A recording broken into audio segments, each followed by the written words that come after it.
Okay, so now moving on to our second speaker today is Rambabu of Audience Communication. He's the engineering manager. Rambabu. Okay? Ram, that's easier. So Ram has spent 12 plus years of experience in verification and validation. He started his career with Texas Instruments, where he's responsible for system level scenarios. Later he joined Infineon Technologies, where he worked majorly as top level and subsystem level verification and silicon validation of mobile platforms. Later he joined Atlantic Communications, where he worked on wireline products verification using constrained random verification methodology and using and integrating the System C models with emulation validation. 2 years back he joined Audience Communications, and he's leading the team for verification and design there. His interests are verification, flow automation, and trying new technologies and tools to make verification more efficient. In summary, today he's going to talk about System Verilog based constrained random verification methodologies. They've been talked about for the last 9+ years. However, only after UVM introduction has the majority of verification teams started to adopt the methodology in a rapid manner. So what are the different motivations for us to move to the UVM from existing Verilog test-based verification environments and the challenges and benefits we observe in that process? He's going to touch upon some of the key tracks in the UVM and System Verilog adoption, and that he's learned from his own personal adoption during his career. So I'm going to hand over now to Rambabu, or Ram, of Engineering Manager, Audience Communications. Thanks, Mark. So, yeah, so Mark was talking about UVM 1.2. We are still stuck at 1.1, right? So still we are trying to learn how to use UVM 1.1 itself. Okay, so it is being a little advanced for me, at least 1.2 version. Okay, so these are the different reasons when we started looking at verification environment. How do we update or enhance the environments? So these are the different reasons. Any UVM slide you see, there are the different features or the requirements to move from regular plain vanilla Verilog based or C based test benches to UVM verification environments, right? So going forward in this presentation, I'm going to talk about what is that we have done little different or more on the existing UVM to get better results for us, or to make it more easy to use inside our organization, right? So when I say UVM, these are the different features or different features that people really look for before going for UVM. So one of the major one is rich portfolio of UVCs, right? So, and in our organization, so we do create some UVCs for our internal use, right? So then the first thing comes is, what is the UVC structure, right? So I'm sure most of you know what is the UVC structure. I will not to touch upon more on this, right? So generic UVM structure, it only defines the structure. It only says there is going to be driver, monitor, sequencer, those things. It doesn't talk about any naming conventions or whatever. So user is left with what name he wants to use, what is the file name he puts in, all those things, right? So as an organization, so we have all those rights or those things to put those constraints for our engineers, so that any new joining, he will not, once one UVC is understood, any other UVC will be the same file, similar file name, similar names for the different components that are used. So what we have done is we come up with this kind of a structure. Okay, so some of this provide scripts actually. Oh. So they are provide the scripts to generate similar stuff. Okay, but we have done some modifications based on our requirements. I'm not saying this is the best structure, whatever it is, or best naming convention, but this is what we followed. So what I want to tell from this is, once we have this unique names for the agents and the instance names, even the instance name also we put the rules on. This is how we want to put the instance names, and even the module names as well. right? And not only that, we even restrict the file names also, right? So agent has to be in a separate file, and the sequence has to be in a different file, monitor has to be in a different file, like that. We don't allow users to really merge the contents into one file, and later somebody wants to see or debug the code. It's going to be very, very tough for someone to really browse through the other code, right? So this is the regular UVC structure, just that names I changed it. Apart from this, what we found is that having a monitor, especially for a bus kind of a system bus kind of thing, so where if you take AHP bus, so if you have a monitor at the bus level, right, we don't need to have really monitors for every agent. If I'm having 10 or 12 masters that are coming onto the same bus, right, so there's no point for me to add monitors for all the different agents, right?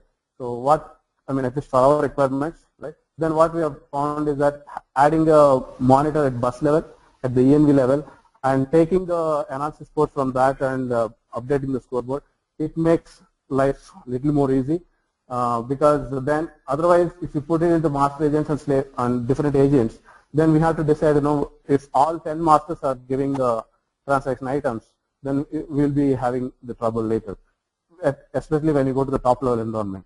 Okay, because if you go to the at module level, maybe one UVC is there, so which is driving the traffic, and when you go to the top level, so there is a master and there is a slave part. Both will be there. Both are actually, we are having the monitors, and both will try to give the items to the scoreboard. So rather than that, if you have one monitor, so then it is going to reduce the, it is going to increase the performance with UVM, right? This is one thing we found that interesting, and even we fixed the file names as well, as I already mentioned. And yeah, so UVC template script. Once we have this, we have a small script. So any UVC that is newly developed, it is copied from this, and the names are modified. And trust me, we had this, and then with this, I asked the RTL designer to write a small UVC, okay, because he understands the protocol better on one of the new protocols that are coming up. So he has got this, and he has written the driver. He doesn't need to touch anything else. He has to add objects to config, and he knows the UVC structure because debugging other code. So he doesn't need to worry about what is the name of the file I have to put, all those things, because everything is pre-generated and predefined, right? So and which function also has to be modified also he knows, right? Because inside the monitor also again you will be having different functions like especially if you see the driver, you have to get the object from the sequence and then drive it to the BF to the interface.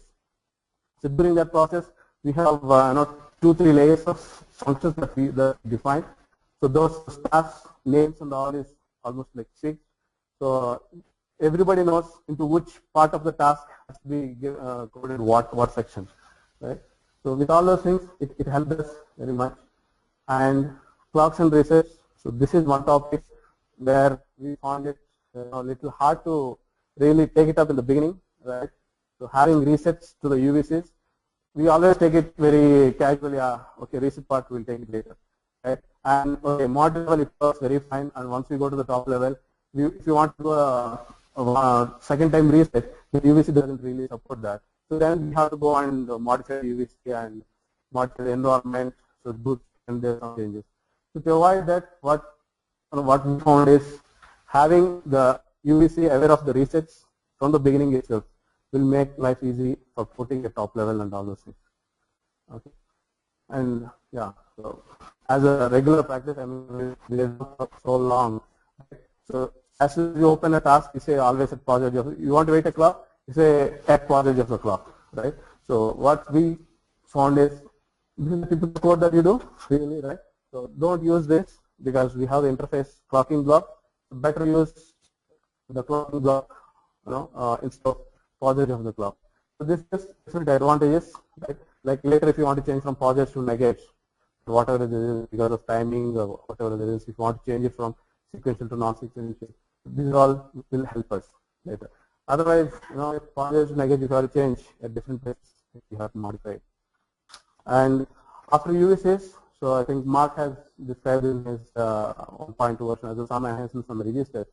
So register abstraction layer, this is the typical flow for register abstraction layer, we have a RAL file for the chip level or even at module level. So we will be connecting it to the RAL adapter, and that RAL adapter will be getting the items from the bus monitor and updates the RAL file. Or if you want to do a sequence, RAL will give to the adapter, and adapter will give it to the driver, bus driver, whatever is the bus, and then this bus driver and bus monitor will be working on the interface, right? And whole of your register sequences is working on at the RAL level, right? So what different advantages that we found is reset sequence. Once we have the RAL up and ready, so we have a automated flow to generate RAL files along with RTL files, okay? So whenever there is a change in the address map or whenever a new register is added, it is automatically generated along with RTL. So the RAL file is auto generated. So as soon as the RAL file is generated, first is run is register reset and read-write test case chip level. So we don't need to spend even 1 minute extra to get the read-write test case up and running. Okay. So whenever there is a change in the address map, we just run that test case because it is automatically generated by the or created by the RAL sequence itself, right? And other thing is up-to-date information of the modules configuration, right? So this is very, very helpful, especially like if the coming slides also I'm talking about that. So especially if you are having let's say a UVC design is configuring a module, let's say I2C module is there, and you want to wait for I2C to be enabled before you really drive the traffic from the I2C agent right from outside. So for that purpose, typically what we do is either you put a hash some 10,000 random wait of some time, and after some time if there is a change in the clock frequency or whatever, that hash 10,000 might not be good enough, right? So then you have to go and modify that, and it's not so trivial, right? Because you will be keeping in the regression and it fails. Once it fails, then you know why it has failed. Then you have to debug. All the efforts are taking time. Modifying 10,000 to 20,000 is very trivial, but finding that 10,000 is good enough or not is not going to be so trivial, right? So instead of that, what we found is the RAL is always up to date because of this. Whenever the transaction on this, so this bus monitor will be sitting on the system bus. Whenever there is a transaction from the C code onto, at the top level I'm talking all these things. So whenever the transaction from C code onto a configuration like a HP write or a APB write, then bus monitor will pick up the transaction, give it to the RAL, and RAL will update its register content. So then we know that okay, RAL has been modified, register has been modified by the C code, so we can do synchronization so easily. And once we have it working, then even if your clock frequencies or whatever, or you add some extra configuration before you do this, or you do it early, all those configurations are taken care of automatically, right? So we do not worry about the synchronization between the test bench and the processor code. Okay. And once we have this bus driver and monitor, it's not that this has to be always sitting on one particular bus, right? So in your logical hierarchy, if your processor is sitting on a bus 1, and then after that there is a bridge and the bus 2 is coming, so you can move this for bus 1, you can then apply it on the bus 2 as well. Okay. So what are the results? What we found is at least in one of our designs, what happened is in the RTL level we have found we put all these monitors on bus 1 level.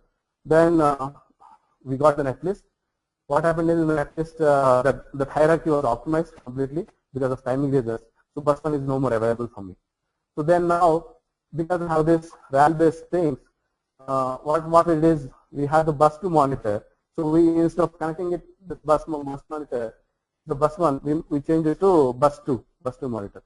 So then all test cases and everything works successfully for us, right? So the only thing what we need to do is one environment update, which might be like half day, right? And then all test cases are up and running without any changes at the gate level. Okay? And this I was mentioning, right? So the synchronization between, this is the typical way of doing, either using hash some delay, or you have to give a hardware the signal path, right? The signal might be available, might not be available once we go to the gate level simulations, right? So to avoid that, what we found it useful is to this one, right?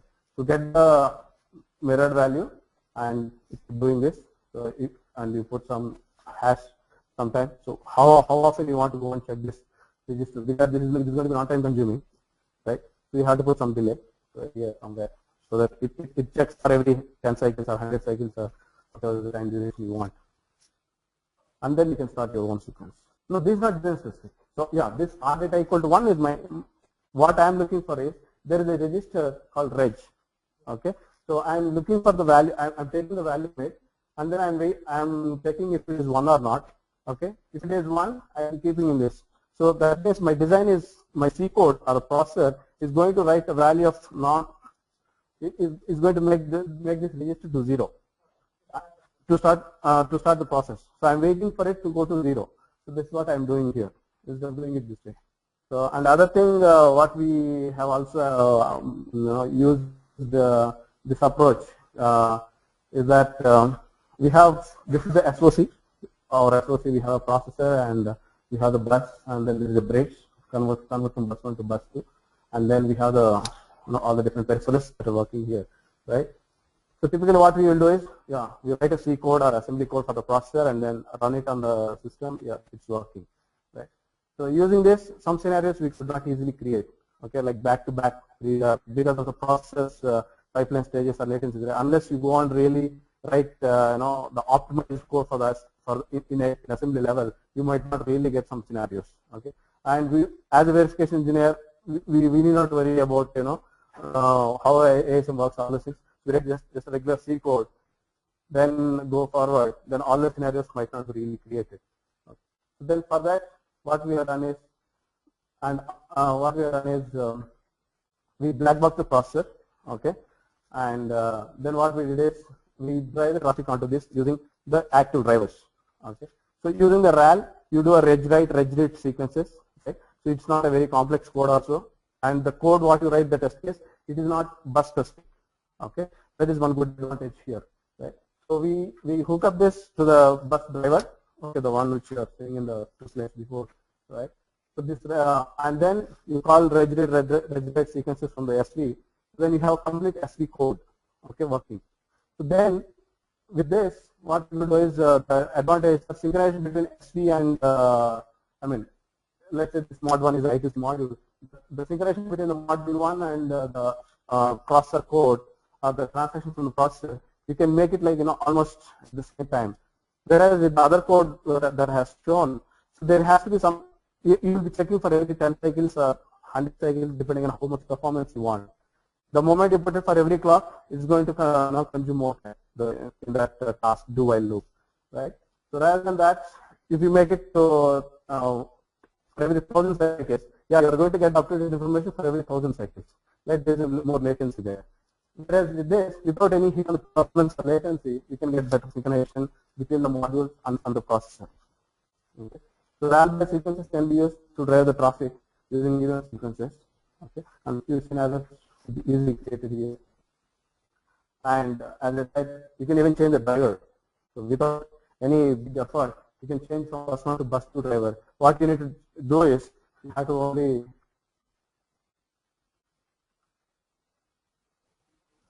change this RAL adapter, right? So instead of connecting to the bus 1, you have to change it to the bus 2, right?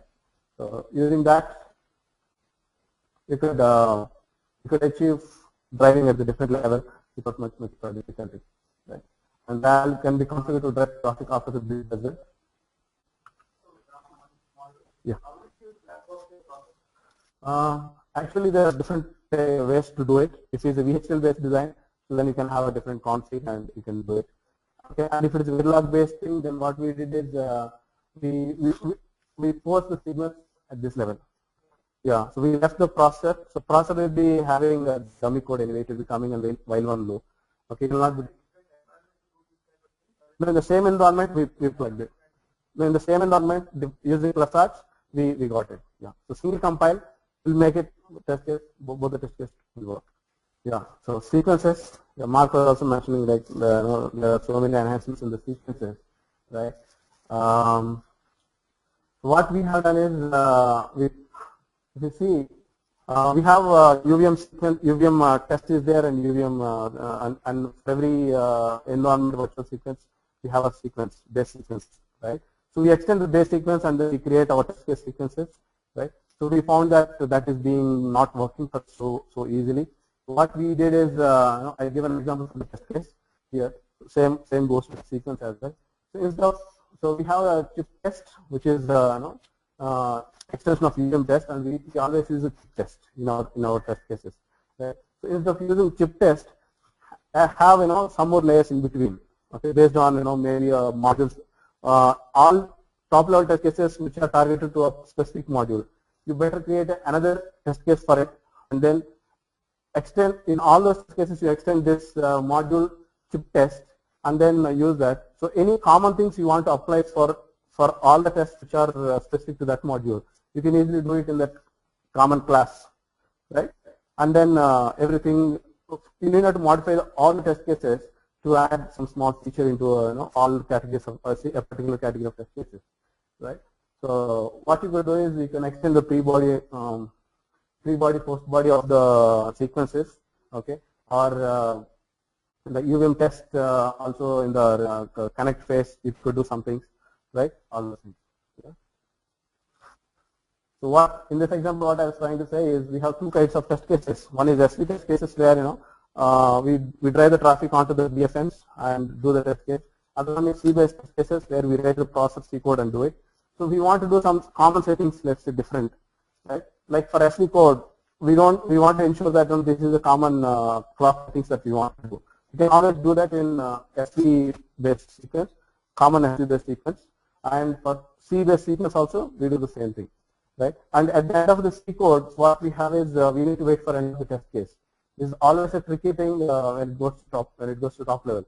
Okay. So we have a SV code that is executing some part of my test, and C code is also there, which is doing some checks and some part of my test case. So how do we ensure that what is the correct end of the test case? If I just look at only one part, like SV part, so if SV part is done, doesn't mean that my whole C part is done. If C is waiting for an interrupt, and if the interrupt is not coming because of design problem, and SV code is completely done, but you won't see any errors in the report, doesn't mean the test case is passed, right? Because C was stuck at some place. So how do we get these things?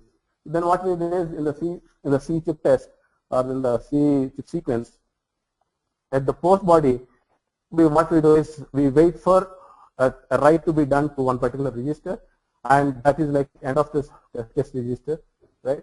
And in the C code, after once all my checks are done, then I write into that register, and SV is waiting for it to be done once its own sequence is done, right? And whoever finishes first, I will be getting the proper status, right? Otherwise, we will be getting wrong status. If C code is giving early, so still that's a problem, right? So we achieve using this methodology, right? So for all the C-based test cases, we apply this. We could apply this, and this is your test case work is test 1 might be extending C chip test, and test 20 might be extending the SV chip test. So if you want to apply a common setting for all SV based test cases, you can easily do that, right? Yeah. So when we are writing the sequences, yeah, people could argue why you want to use join any in the first place, because some of my colleagues, they are saying I never use join any. Why at all you need to use join any, right? So maybe I was in the wrong place to use join any, but I try to use join any because my requirement is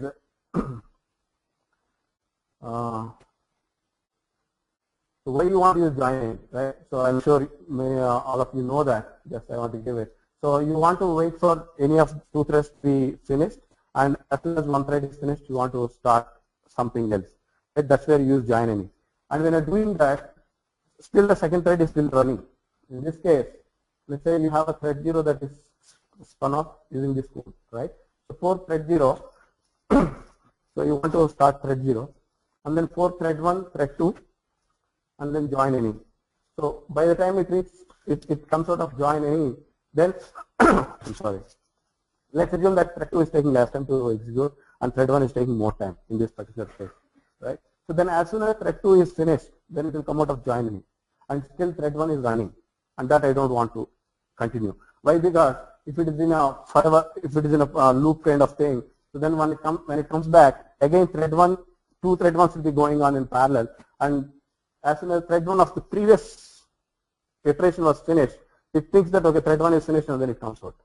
Okay, so there are complications of that, right? So because of that, I want to stop thread 1 here, correct? So in that case, there is disable fork, right?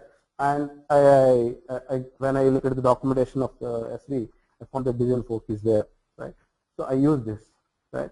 So I thought, yeah, it should work. In my monitor, this kind of code was there, and then what was happening is a change in my monitor, such code in my monitor is actually affecting my scoreboard in one of the module environments. Okay, why?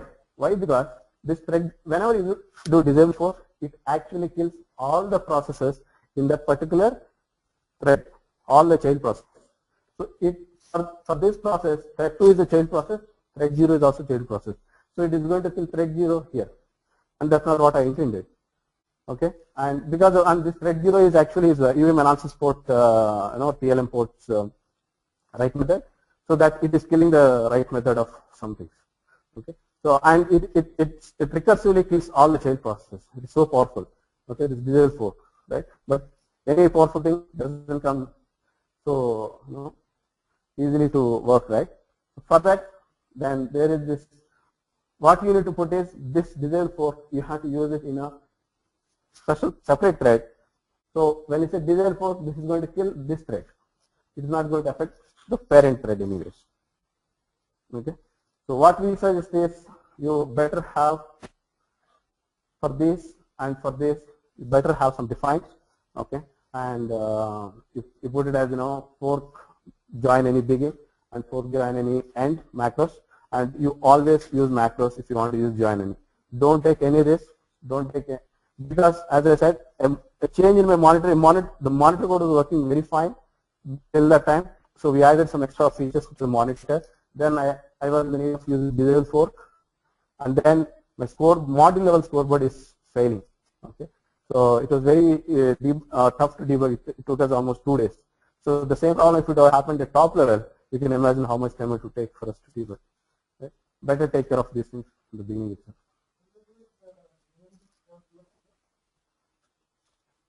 Sorry?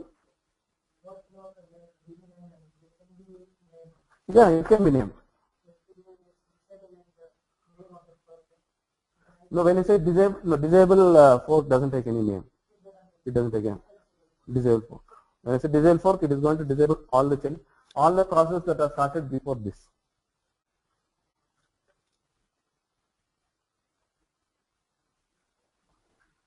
So yeah, maybe that could be an answer for 1.3.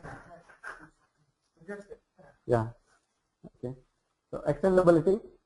So we have talked about these things in the previous slides as well, right? So like you take the test case, base test case, instead of base extending base test case in your test cases, you add intermediate layer sequences, right? That is a kind of extendability. But here that extendability I'm talking about is, okay, if I am a UVC rater, how do I give more provisions for the user, whoever is using this UVC and writing their test cases or building their environment, right? So what we found is that we will be, if you see any driver, you will be getting the transaction item from the sequence, and then you will be driving it to the interface. So what we suggest, we found is before you drive it to the interface, the code which is really driving to the interface, and after that get transaction before driving the interface, you put a callbacks or you put some dummy task inside the UVC, so that users can extend the monitor code or the driver code and add their own code to modify the transaction items. Okay, so this is really helpful, because otherwise what has to be done is user has to copy he has to extend the driver or the monitor, and when he's extending, he has to copy the whole body section of some tasks, and then he'll be updating the whole task actually, right? So the drive method task he has to modify, and later if UVC owner has modified the drive interface task, then the updates whatever the UVC owner has done is lost for the user, and only his changes will be there. So he will be with one version behind, right? So whereas with this extendability feature, what can happen is, yeah, even though UVC owner has added extra functionality into the original task, still that is applicable for the user. Right. So especially for the monitors, after capturing the data from the interface signals and before giving it to the analysis ports, that is one place where you could write it. And for the drivers, as I mentioned before, driving to the interface, you could add it. And you could add any number of things. It's not very straightforward rule saying that this is where you add it and this will be sufficient. Right? That's the reason if you say any third-party IP UVCs, so you will find so many callback methods, so many things, and you will overwhelm with that. And sometimes you get lost in those things, right? Okay, there are so many, which one I have to use? I don't know, right? So it's not going to, because they are defining it for the wide range of audience, right? Whereas here, what we have to make sure is, okay, for our organization, what is the for our requirements, what is the need, and then do it. So what we suggest is UVC should not be doing the coding themselves. They better talk to the top level verification owners or the module owners who are going to use these UVCs, so that they get to know what different kinds of changes they want in this UVC, which is not common for everybody, but maybe particular for them, so that you can add those hookup methods and give them the extendability features. Okay. And RAL-based sequences, right? So once we have the, as I was telling you about that, is the processor is want to use the BFM-based test cases. So there you just because it is little simple, because RAL is I don't know, I don't understand RAL integration. Don't go by using the AHB, or if your APB is your bus, don't go by using the AHB sequences right away. Okay, that is going to be a big problem. If in my example, if I was using sequences for bus 1, then I have to change all of my test cases. Instead of bus 1, I have to use bus 2. So I have to change all of my test cases. Instead of using DUV, instead of the sequence bus 1 sequencer, I have to put bus 2 sequencer, and then I have to put if best and all the things. No need, don't do that. Right? In the first place itself, you integrate RAL, and then it's going to give you extendable features. You can explain very easily then. Okay. And also same sequences that are working at module level, they work so easily at top level. Because module level also you'll be doing UVM reg drive. And at top level also you'll be doing the same reg drive. And only change is address map. Address map is not part of the sequence anyway. It's coming in the environment. So all the sequences can be used. Right. Yeah. This is one thing always we never get a conclusion, right? How do we really control the log? Right? So if you don't put so many areas debug information, if you put so much information, performance is hit, right?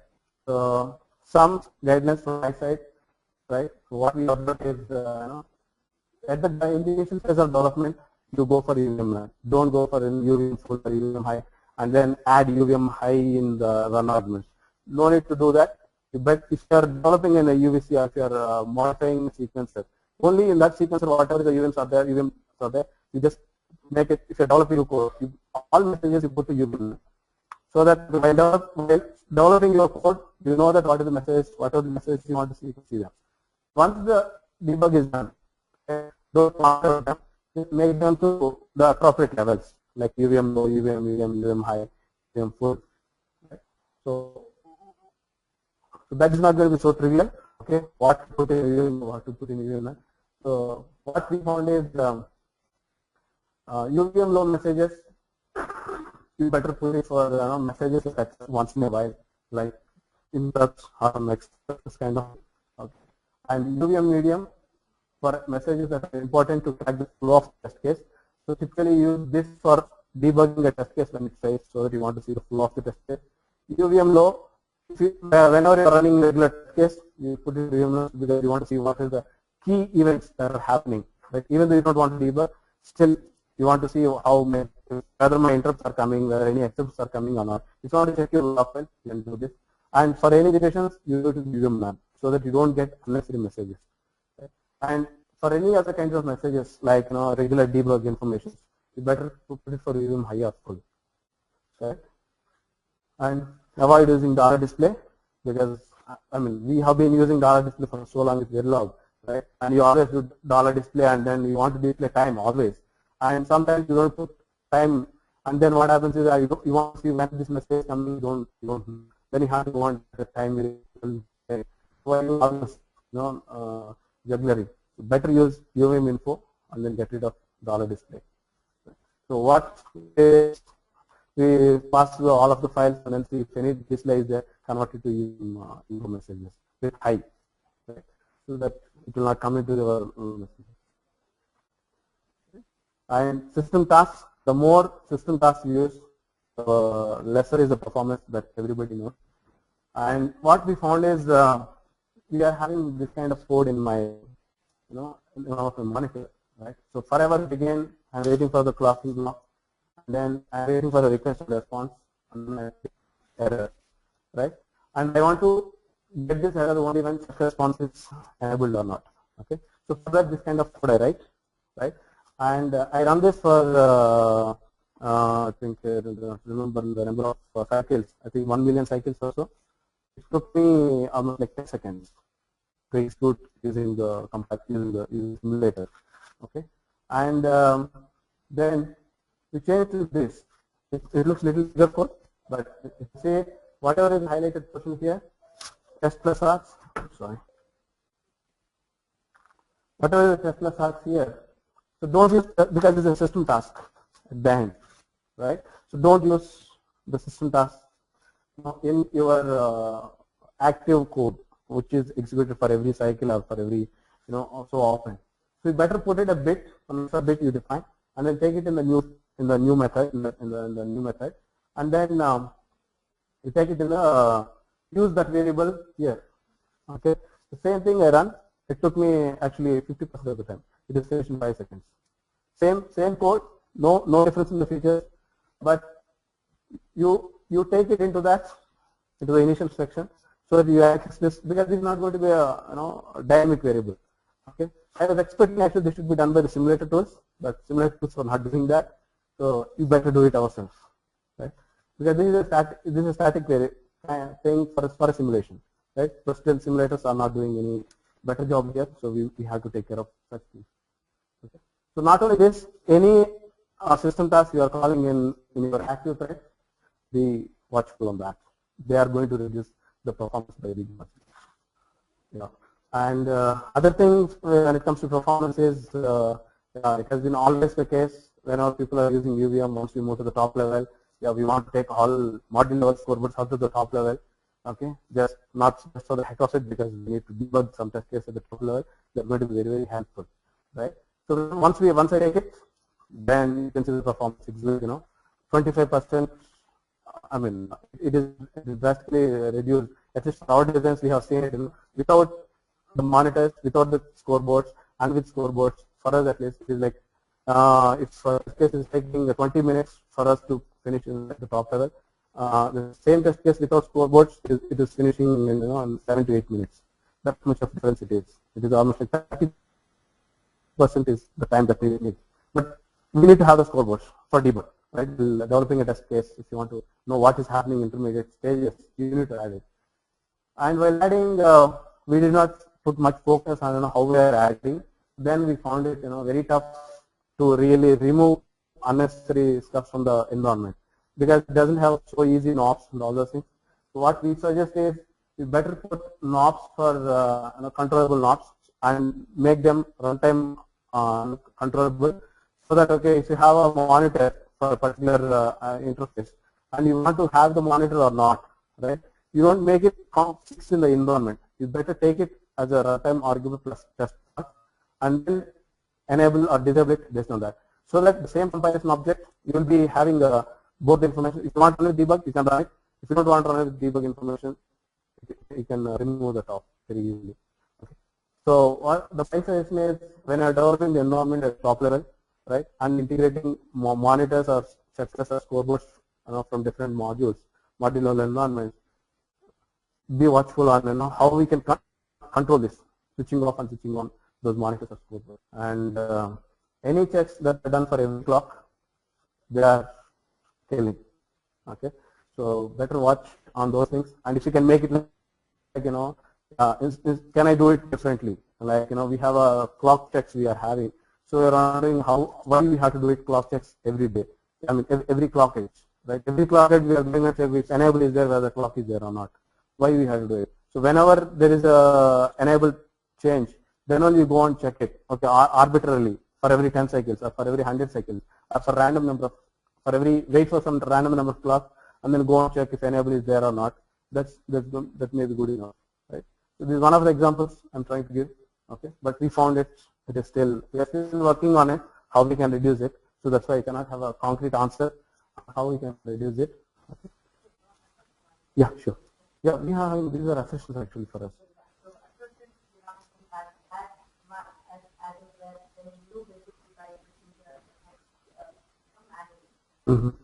Okay. Okay, sure. And also assertions also is one thing which we design with for the regressions, and once the regressions are clean for some days, then we disable the assertions and then we run those test cases without assertions, and only the new test cases we run with assertions, so that we know that because I have anyway my own code board to check the correctness of the test case, data integrity. Assertions are going to help me in more for debug. So those kind of assertions we are going to disable. If the assertion is there to really check the correctness of the test case, yes, those things we have to disable it. So that's where the little catch, that disabling all assertions are not always a debatable thing, right? Right? And some of the techniques, some of the problems that we face when we are adapting to this. So, yeah, I'm almost done. Is that we have a UVC, so in that there is a sequence item, UVC sequence item. So the typical delay and byte enables are there, and we have add constraints, right, in the module. Because I don't want to run my simulations with so much of delay, delay of 100, delay of 1000, I don't want. If my delay is 1 to 10, good enough for me at module level. That is good enough. I'm doing it like this. And byte enables also for my modules, and because I'm developing this UVC for when I'm doing the verification for the UVC for my module. So I put it here rather than extending. I'm a little lazy in extending this and then add the constraint. So I put it here. Then other person wants to use the same UVC at top level or a different environment. Then he finds these two were tough for him to really handle these things, right? Because he doesn't want to have these constraints. Okay, so then he has to extend anyway, and then he has to remove this constraint. Okay, and this constraint makes user extend the item and modify the constraints for achieving delay greater than or equal to 10, right? So, and also same thing is here. So especially equal to kind of constraints, we found it being little, even though they are soft constraints, right? So user he is thinking I don't give any constraints, so I should get byte enable should be random, right? But actually there is a soft constraint, so it is always giving it byte enables F only. Okay, it never gives other byte enables. So for him, what he has to do is, if he wants to get byte enable, random byte enables, if he puts constraint saying that byte enable equal to not equal to F, he has to put, or he has to disable these constraints, right? So those stuff user has to do. So rather than that, what we found is, even though you are developing the UVC for your particular module, don't take it granted that this is going to be used only by me, right? So better to keep those things in the UVC. You put only in your environment, and if a new user is using the same UVC, right? So the behavior is well understood by him. He doesn't need to worry whether the constraint is there. Otherwise, he has to go every UVC at the top level somebody is using. Every UVC has to go and check if a constraint is there or not. Unnecessary, right? Better don't put any constraints in the module UVC level unless they are really required by particular the protocol itself. And some few techniques followed is that interfaces is one thing which we are trying to have. We have some 10 buses, 10 instances of interface is what wanted. Okay, for scoreboard results at the top level. So then we don't have a mechanism of doing array of interfaces, right? So then how do we go about it? We are trying to do it here and there, and then we found out it's not possible, right? At the end we know that. Then what we found is, what we tried is, we write a small script-based code. Okay, so in a script will pass the code and like VPP, RAL-TB parser, right? Similar on the similar lines. So you write a code which is auto-generatable, right? And so we give it to the parser, and the parser will going to generate the code for us for having multiple instances. 10 or 20 instances of the same interface, and then connections to the scoreboard, 10 instances of scoreboards, 10 instances of interfaces, connections to the scoreboards, right? All those things is being taken care very easily. Right? So this is something which we found maybe better to, found interesting to share, right? And exceptions in the protocol checkers design configuration checks so that coverage corrections, right? So when you say coverage, you always think functional coverage, right? So this is kind of functional coverage, right? But not really function coverage. Still using this, if you are writing assertions, right, instead of, as she was telling, instead of writing your own regular thing and ensuring that whether this line is being covered or not, right? Rather, if you use the assertion instead of regular, check if this one and we check your own assertions, right? Use System Verilog assertions. Then they give us the tools. They give us the coverage of what are the assertions coverage, all those things. Using those metrics, you know whether these scenarios have been covered or not. So this is also one thing we used it in that sense, like assertions. Okay. And other thing is passing interfaces. Okay. So if I'm having a big test bench, in the DUT is there, and there are interfaces which are taking signals from the DUT or at the DUT level, and then I have the test bench, SV-based, class-based test bench, where I'm having different environments or modules. I have to connect these interfaces to these things, right? So don't ever do this, from here in desktop itself. Don't connect this to this module straight away. Okay. So we found it little helpful for this, right? So this way of doing the things is better. You have interfaces here, virtual interfaces, instances handled. You pass those things to the TB and let TB cater those to the individual modules. Okay. The advantages are, if you want to see what are the different how the connections are done, you don't have to wonder about the TB top. Okay. If you are doing it here, some might be here. Some so what we found is some users are doing it from test bench to this, okay, and from here to here, and some users are doing from here to here. Okay. If you want to really see what is my connection to this particular module, which interface is connected, especially if I'm having 5 or 6 interfaces, right? Then which interface I have to check. You have to check, different files, because you don't know where really the connections are. Now with this, I know that TB is catering to all the modules, so I go and check it here in TB. So I know in the testing in the TB top, if I go and see, you'll be doing UVM config TB for that, and then there we know what is the connections. Right? Just looking at one particular two particular sections of the file, you know what all connections are doing. We found it useful, especially for debug and browsing to the code and all those things. Right? And then this TB will capture to all the different. Okay. So, and some other techniques that we followed. I think I'm running out of time. Yeah. So code development. This is one thing I want to share for sure. So whenever you're developing a particular monitor or scoreboard, right, or a particular driver as well, right? I want to try 2 different kinds of things, right? So then we just tend to have it at module level. Yeah, you particular code, compile, try it out. Okay, it is working good. I want to try one more. I modify the code. I will compile, get it. But when it goes to top level, the same thing if you are trying to do, at least for our designs, compilation itself is taking 5 minutes, and then runtime of 5 minutes. So after 10 minutes, then I again recompile, and then again runtime. 20 minutes I get the result. So rather than that, you implement at the same time both the options using test plus RC and select which option you want to do. Okay, and so one compilation you have both the objects, so you can do 2 runs in parallel. So in 10 minutes you get both the results, and then you can decide which one you can really pick up and which scenario which is given. Yeah. Okay. So that is really helpful. And don't use UVM verbosity equal to UVM full. Okay. By default, don't try to avoid that. Rather use UVM set verbosity method. Okay, which is going to give a controllable setting of verbosity for different models at different verbosity you can set. Because if you set to UVM verbosity to UVM full, it's going to set for all the components in the environment, and then you will be missing the whole log file. What is the real message that you want? Right? Rather, you better do this one. Okay, and that's it. Thank you.